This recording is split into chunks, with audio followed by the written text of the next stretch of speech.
Good morning, guys, and welcome back. Thanks for watching. We're in the Decathlon down at Jandakot. We're going to shoot down south to Busselton and get some breakfast and have a little look around. I'm ready. You want to flick the strobes on for us? Just the strobes or everything? Just strobes. Jandakot Tower, Tango Quebec Oscar, Bravo 1, ready for a Yanjabuk departure. Tango Quebec Oscar Tower, runway 06 left, cleared for takeoff.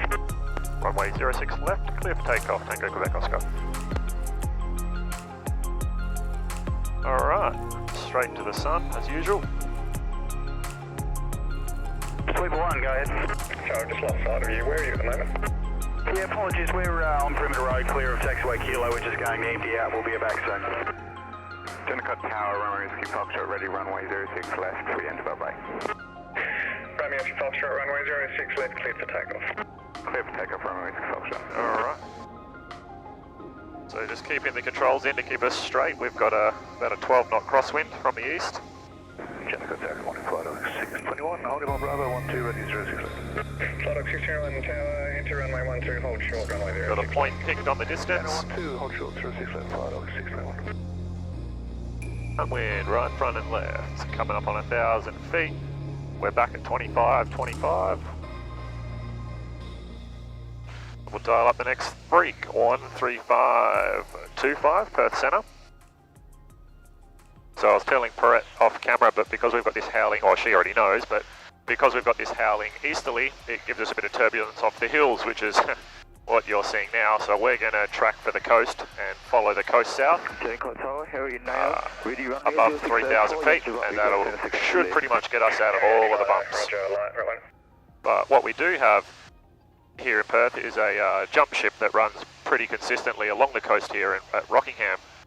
So we'll jump a Perth freak as soon as we can and keep an ear out and even put the call in to ask if they're running, just to make sure we're not going to blaze through their operations. Just talk for me, P, or turn you up a little bit. Hello, hello, hello. Welcome. Keep talking. I'm still talking. I don't know what I'm talking about, but there's so better. much to talk. Alright, so we've just started squawking 1200 instead of 3000. We're across on 13525. And we're on climb now. Look at that, we're flying at like 30 degrees. Yeah. Alright, so just off our right hand side is boatyards. We're now tracking for chimneys, which is about our 1 to 2 o'clock, it's one of the VFR reporting points. As we get there, I'm going to give Perth Centre a call and just double check to see if anyone's operating, as we spoke about from Rockingham. So as we come up to chimneys, the lower level of the class Charlie is 3,500. And we're just coming up to 2,000 now, so plenty of room. Perth Centre, good morning. Tango Quebec Oscar, 2,000 foot chimneys climbing 3,500. Just like to request if the jump ship's been operating over Rockingham this morning. Tango Quebec Oscar, there's no reported parachute drop activities at Rockingham this morning. No parachute ops reported this morning. Appreciate it. Tango Quebec Oscar. Lovely. So yeah, as easy as that. I don't want to jinx it, but it's actually really nice and smooth. Alright, so we're just sitting in a cruise climb at the moment, about 80 knots, climbing about 500 feet a minute at a ground speed of 103 knots with that sort of, what would you say, it's off our left, but a sort of a quartering tail. So what are you thinking for breakfast this morning? The big questions. It looks like there's a... Oh, sorry. It looks like there's a crepe place in Busselton, like a new place for French crepes. Oh yeah? I quickly had a looky on Google. 4.8? Maybe? 4.8 stars? Yes.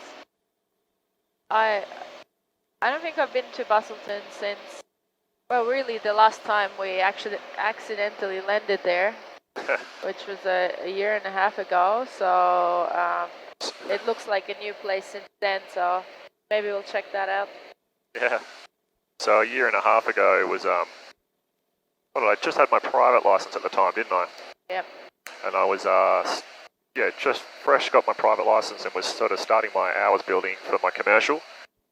Me and Brett were flying around the southwest quite a lot, sort of being our home neck of the woods, and over here in Western Australia where the sort of most things are to see and do. And I wanted to push the limits a little bit with weather and just sort of, put all the things that we'd learnt into practice. And there was a front coming through from the south, pushing up towards, and we were tracking and trying to make it into Margaret River.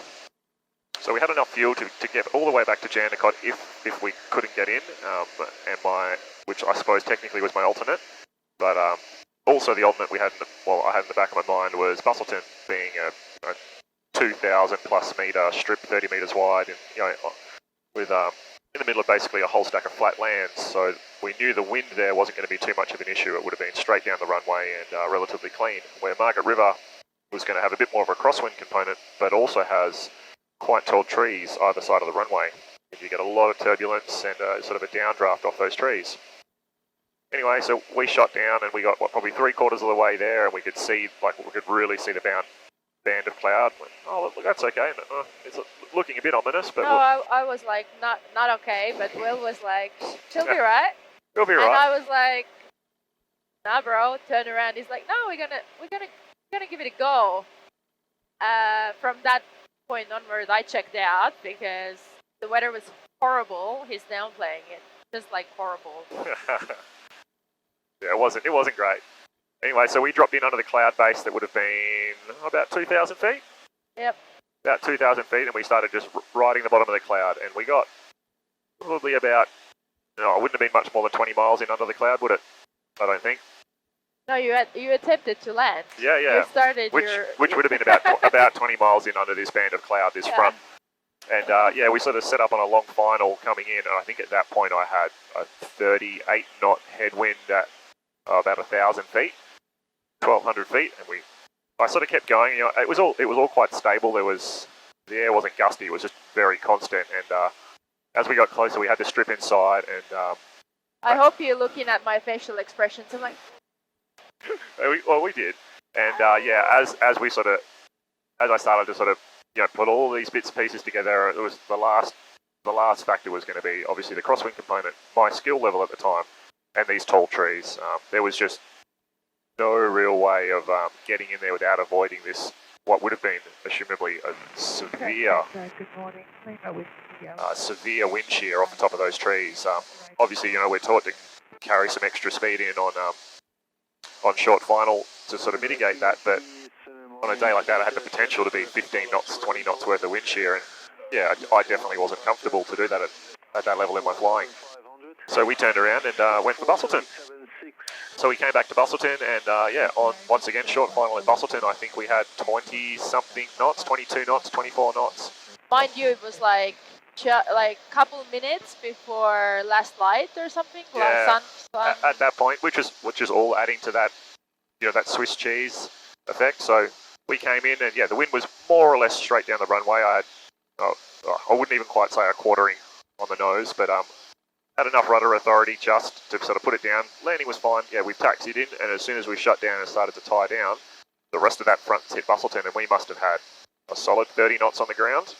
Like, it was pretty consistent, and the report sort of showed roughly everything that had happened. It was a little stronger real world, but it was that first chance, I suppose, to see a forecast with a front line. The cloud was there, everything from the Met added up to the real world, plus a little bit.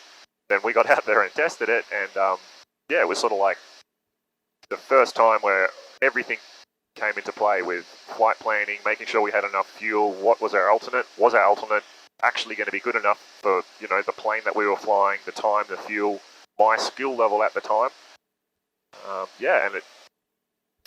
Mind you, we didn't take off for the next 2 days. The weather was really not allowing us to do that, so we were actually stuck in Margaret River for 2 days. Will's parents picked us up from Busselton. And we couldn't fly back. We actually went back to Busselton the next day with the hopes of returning, because I actually had some other stuff on where I need to be in Perth, but we were unable to do so. So that's kind of showing you, you know, like flying is great, but yeah, I'll get that camera in a second. Flying is great, but you know, sometimes the weather has its own plans, and you know, we always have to take that risk. Like wherever we fly, you're stuck with an aircraft. You can't take the bus back because you do need to bring the plane back. So you know, sometimes it is a bit unexpected, and you need to make changes. Whether you can leave at the time where you want to leave, or it's an adventure with flying. Put it this way. A little bit of footage for the old Mandurah people.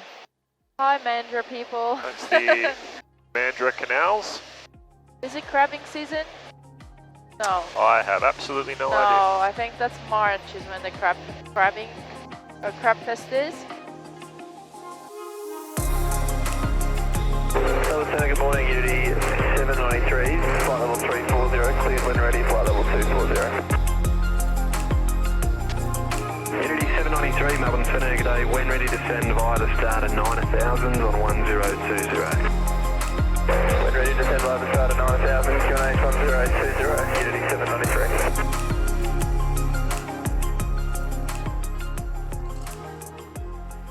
Alright, so coming into Busselton, we've just come through 2000, we're descending 1500.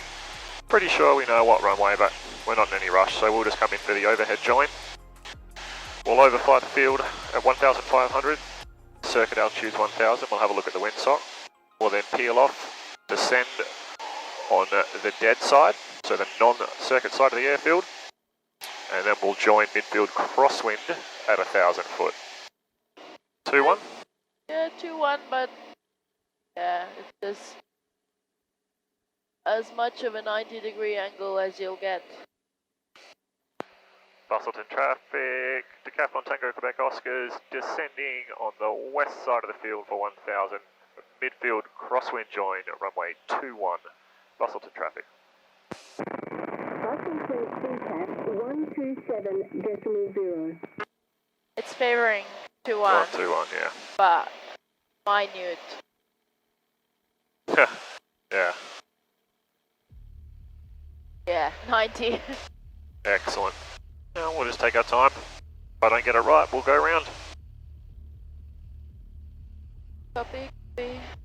Just flying a super oblique angle here because our crosswind's going to be very short. Busselton traffic, Decathlon Tango Quebec Oscars turning final runway 21, full stop, Busselton traffic.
I am going to go around this one, but I'm just going to practice getting it set, okay?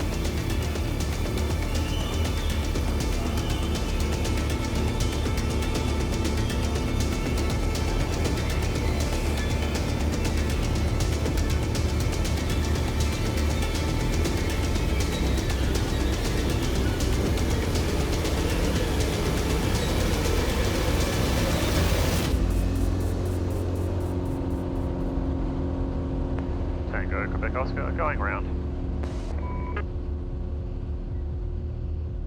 A pretty solid crosswind, eh? Yep.